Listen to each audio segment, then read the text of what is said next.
Hi and welcome to Food in a Flash. I'm Sharon and today I've got some great ideas for vegetarian dishes. We're making a roast vegetable and halloumi strudel, some zucchini fritters, and a delicious and aromatic Thai vegetable curry. As a self-taught cook and cooking teacher of 27 years, I have a passion for what I do, and as a mother, I know how rewarding it is to see my family happily tucking into a wonderful meal that I have prepared. I also know what it's like to be a busy mom and still have to think about getting dinner on the table. It's not always easy, but it doesn't have to be complicated. That's why I started teaching and writing cookbooks, to show people just how wonderful it can be to cook and enjoy and still have time and energy to do the important things in life. I hope I can get you to become confident in the kitchen, have fun, and above all, create some beautiful, simple meals that you and your family will absolutely love.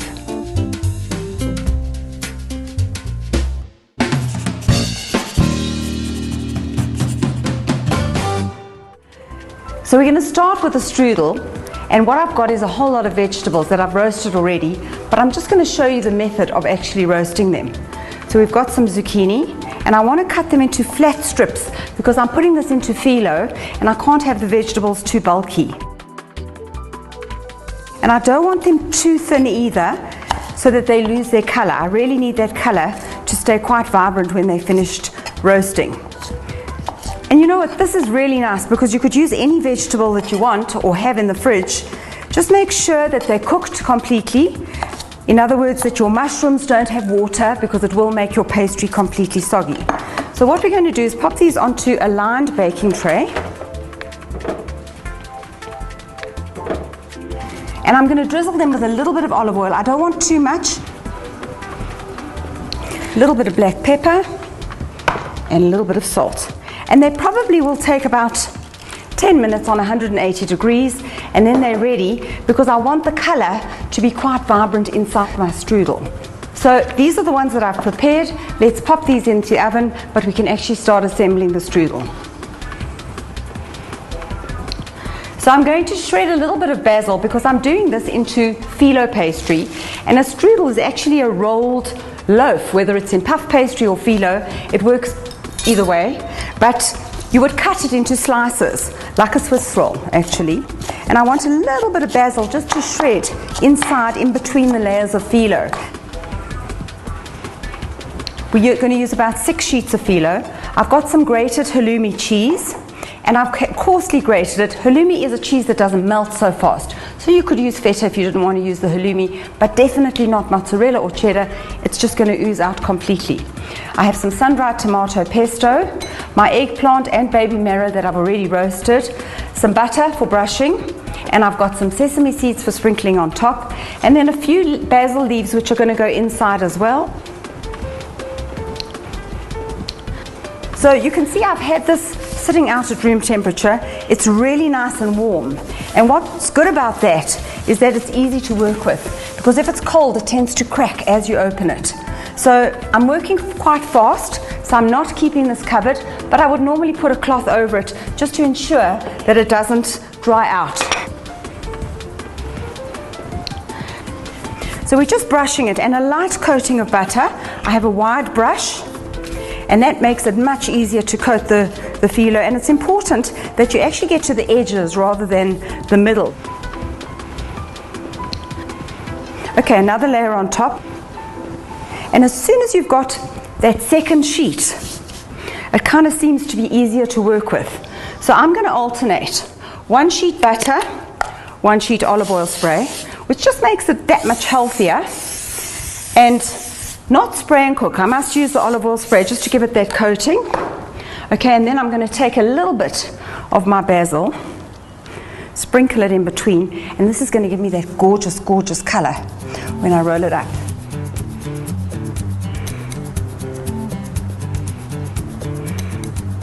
Okay, so we've got 3 sheets.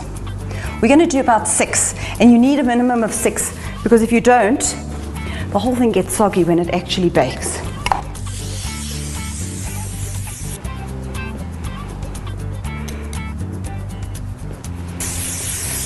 And I'm just doing my edges really well. Right, so we're ready to spread the tomato pesto. And I'm going to put a little bit along the whole base here because otherwise my veggies are quite bland. So just spread it over. I'm leaving a little bit for the top.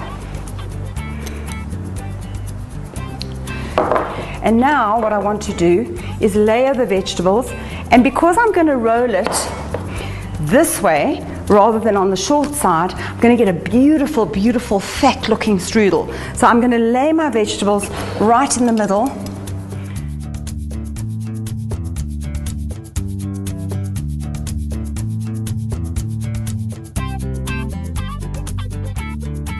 Okay, then we're going to put the green. So everything should be laid the same way. And not too much on the ends because it's going to be difficult to put them down. Okay. And my mushrooms. And you can see I've roasted them just until they've lost that water inside of them. Just sprinkle some halloumi. And I'm going to put a little bit of halloumi on this side as well so that the halloumi actually is in the pastry.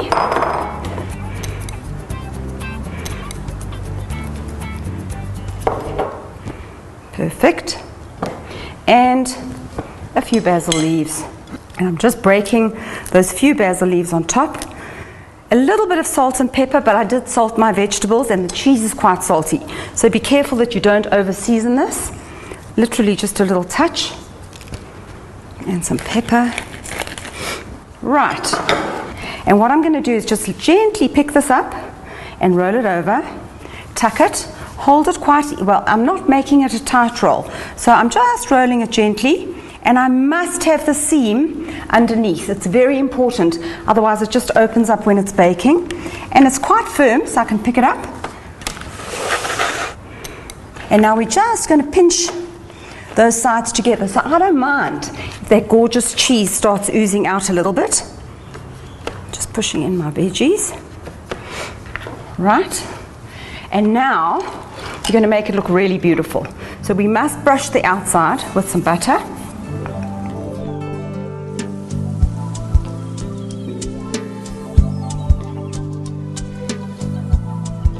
So I'm just cutting little lines at an angle because when it bakes it looks fantastic.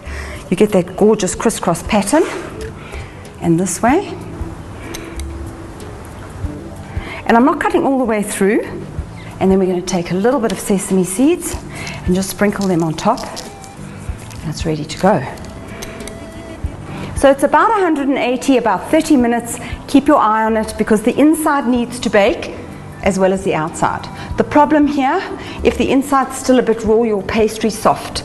So just watch it, and if it gets too brown, I put a little piece of foil over the top just to stop it browning too much. And it's going to be stunning. So let's put it in the oven.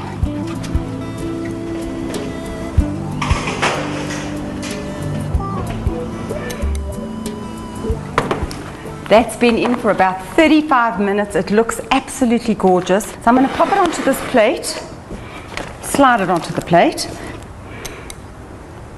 Phyllo, you should always leave to rest for about 10-15 minutes before you actually slice it.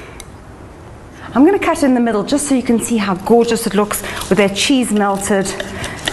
But I would normally cut it into slices about that thick, and it keeps beautifully on a hot tray. And that looks just stunning. So my cheeses haven't melted, they're oozing all over the place. They really just have melted a little bit. But the colors are fabulous. My vegetables are cooked, obviously, and the phyllo's cooked inside as well. And that is my halloumi and vegetable strudel. Don't go away, because when we come back, we are making an awesome aromatic Thai vegetable curry. We'll be right back.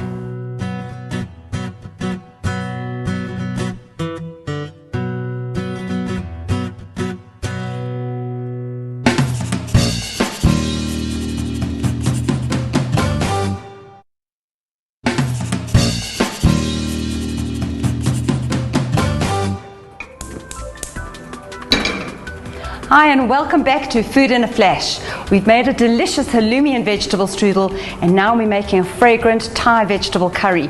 It's going to be absolutely amazing. And I've pre-cooked these vegetables, so we've got carrots, sweet potato and butternut and a bit of spinach. Those really need to go in almost when it's nearly finished, and the spinach of course right at the end.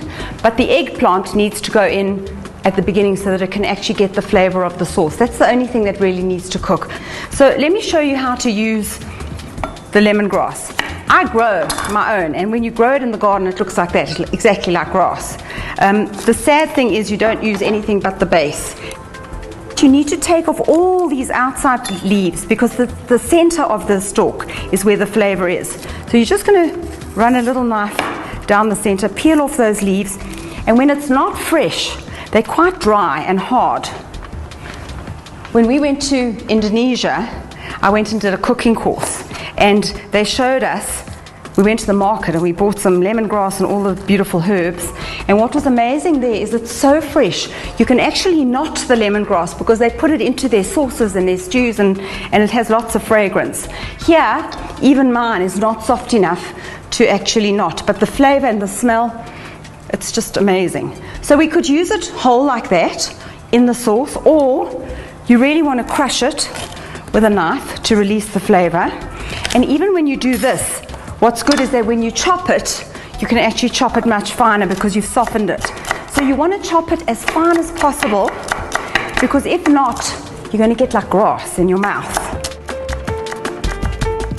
You can see I'm chopping this quite fine, but I'm going to actually put it into my mortar and pestle that I bought from Bali, all the way on the plane. Some people buy clothes, I buy cooking things. And we want to grind this into like a paste. So I'm going to mix my garlic. I'm going to put some cumin. Okay, some curry powder. A little bit of paprika. And I'll put the red curry paste later. A little bit of chili. Some ginger. Now I'm going to just chop this because we're actually going to mash it with my mortar and pestle there. Right, that's perfect. So let's put it into our mortar and pestle, and let's just grind that all together into a paste. And this is what they do in the East when they make paste, because this forms the base, because we need to heat them to get the flavor coming out. Right, fantastic. Now I like to add a drop of oil, and this is just ordinary sunflower oil because it really just blends them beautifully. Okay, that's great. So now my wok is heated. I don't want it too high that it's going to actually burn the spices, but it's hot enough that it's going to bring out the flavor. And we're going to put it in here.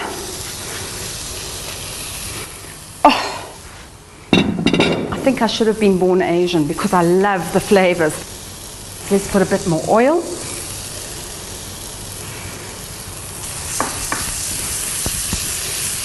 And it just releases all that flavor by just sauteing it.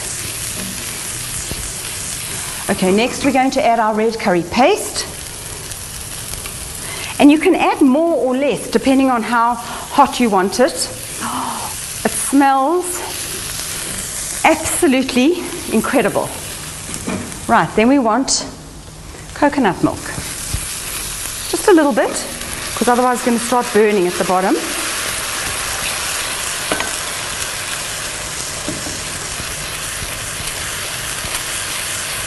I'm going to turn it down because it thickens quite quickly. And then I'm going to add my eggplant next because I don't want to put all the coconut milk. I need the eggplant to cook in the coconut milk. So we just want to cut it into chunks with the skin on. I find sometimes it has seeds, sometimes it doesn't. It's really not important. We just need nice pieces with the skin, and it will actually cook in that liquid. Beautiful. And again here, use any vegetables that you like. And let's just let that start cooking away. So So you want to watch it. You don't want it to go too fast. You need to let those flavors blend, and you want your eggplant to cook, and it's going to absorb a lot of that sauce. Coconut milk, not coconut cream. Coconut cream is very thick, and you could use a light coconut milk if you wish. Now, some people hate coconut milk altogether. So what I would recommend is doing a stock and then add a bit of soya milk or soya cream right at the end, just to give you that creaminess. We'll let it come to a boil. So this should take about 10 minutes or so. Right, let's add all the rest.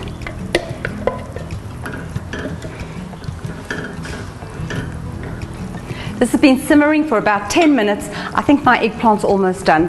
So I'm going to add the rest of the spices. So let's add a bit of soya sauce. The tomato paste gives it a really nice flavor. And I've got my brown sugar. We let this simmer. I've got some extra coconut milk if I see that it needs it, because I want this to thicken, and when I add the vegetables it's likely to just thin out a little bit. We'll bring it to a boil. I need to taste that.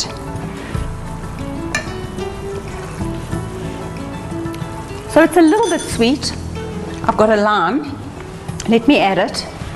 It just kind of balances that sweetness and cuts it, and it really gives it an amazing taste.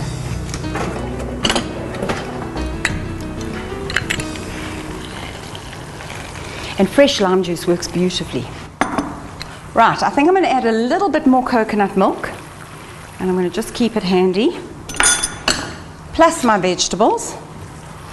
Not the asparagus, I want these just to simmer for a little bit.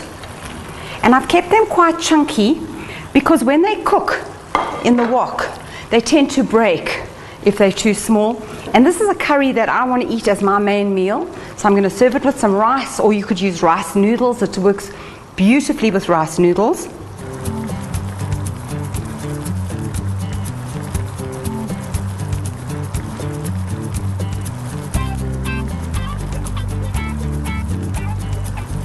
These vegetables are almost ready. I'm going to add the asparagus, which takes literally 2 minutes. And the spinach should literally melt while it's still hot, so I don't even need to cook it. I just need that asparagus to just cook through. Right, let's add our spinach. Turn the wok off. Stir it all in. And you just want that gorgeous, the colors are beautiful. So I've got carrots and sweet potato and butternut and spinach and a little bit of asparagus. And we'll just spoon it into my dish because my wok is really heavy. So it's much easier to do it this way. And it looks and smells good enough to eat.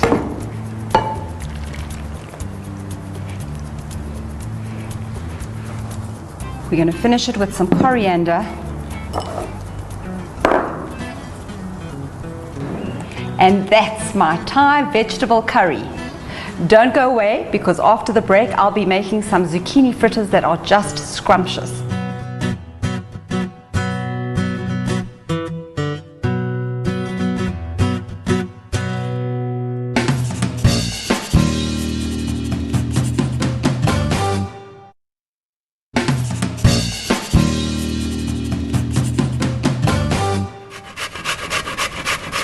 Welcome back to Food in a Flash. We've been making some vegetarian food today, and we've made a halloumi and vegetable strudel and a Thai vegetable curry. And now I want to make some delicious zucchini fritters. So I've been grating zucchini on a coarse grater. You could use any other vegetable if you'd like. I'm going to add some milk, some melted butter and egg, and some baking powder and some flour and a little bit of salt, as well as some dill and some lemon rind just to give it a bit of flavor. And you could put a bit of chili if you wanted to. So this really is so quick and easy. And you could use sweet potato or carrots or butternut even, or even mix them if you like. Okay. So let's get the oil going.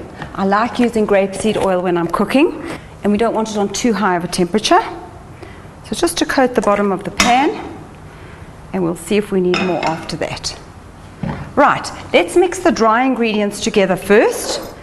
So I've got some flour, cake flour, about a half a cup of cake flour, half a teaspoon of baking powder, and I'm just going to put a pinch of salt, maybe more than a pinch. Right, and we'll just mix those together. Then I have a quarter of a cup of milk, 2 tablespoons of unsalted melted butter, and you could use margarine and soya milk if you like, if you wanted to make this non-dairy, and an egg. And I'm literally going to mix them all together. Oh, it's my lucky day, they're twins. Beautiful. So I just want to chop a little bit of dill to add in. And that's just going to give me a nice flavor. If I were doing butternut or sweet potato, I probably wouldn't use that. The dill, I'd leave the dill out because it really goes with the zucchini more than the other vegetables. And these are nice to serve as a side with some fish, if you're having a fish dish. Let's put a little bit of lemon rind. I just like to eat them on their own. They're quite delicious on their own. So about a tablespoon of lemon rind. Let's add everything together. This is so quick and easy, and it really is delicious that will become a firm favorite in your house. I know I make them quite often. So we need to let the mixture sit for about 5 minutes, just to absorb the flour so that it thickens a little bit. And we don't want these too floury. So you can see there's quite a lot of veggie in here, and that's beautiful. And I'm just going to shape them. Let me just taste them because they might need a bit. Yeah, definitely need a drop of salt. And I think I'm going to give it a hint of chili, just to jazz them up a bit. Perfect.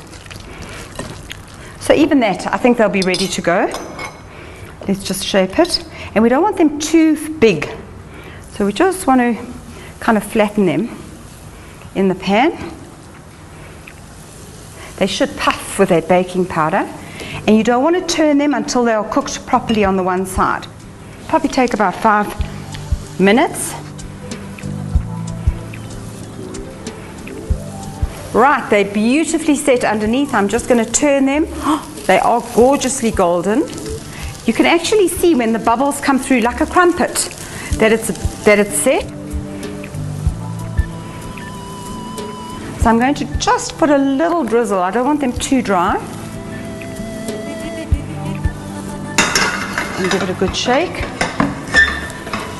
And now these will take another few minutes.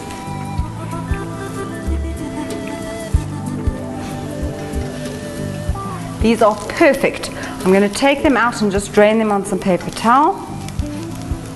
Just for that excess oil. I hate oil.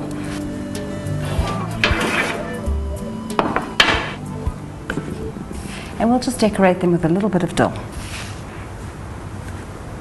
And they are ready to eat, and you should eat them straight away because they're nice when they're freshly cooked. They're still crispy, a little bit of dill on top, and voila.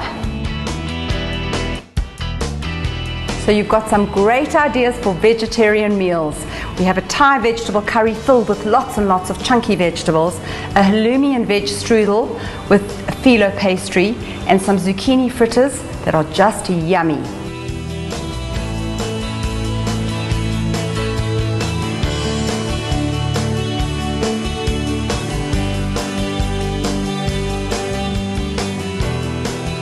Well, that's our show for this week. I hope you enjoyed it.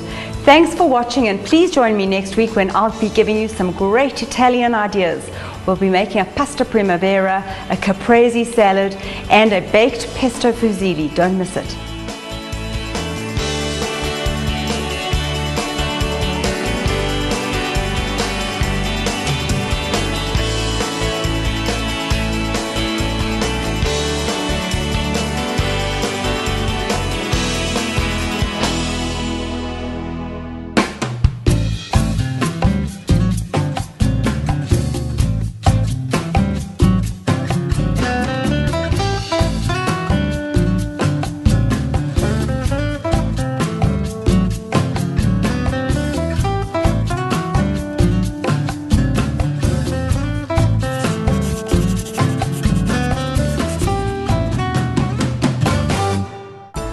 You've seen her do it on TV. Now learn to cook with Sharon at one of her fun interactive cooking workshops.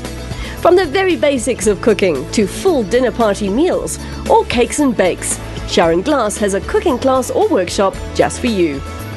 For more information or to book a spot, visit www.thehomechannel.co.za and follow the link to Food in a Flash. And for one lucky Home Channel viewer, Sharon is offering an interactive workshop for you and 7 of your friends. All you have to do to enter is log on to our website, fill in the online entry form, and you could stand a chance to win this great prize. Entries for the competition close on Sunday the 15th of July.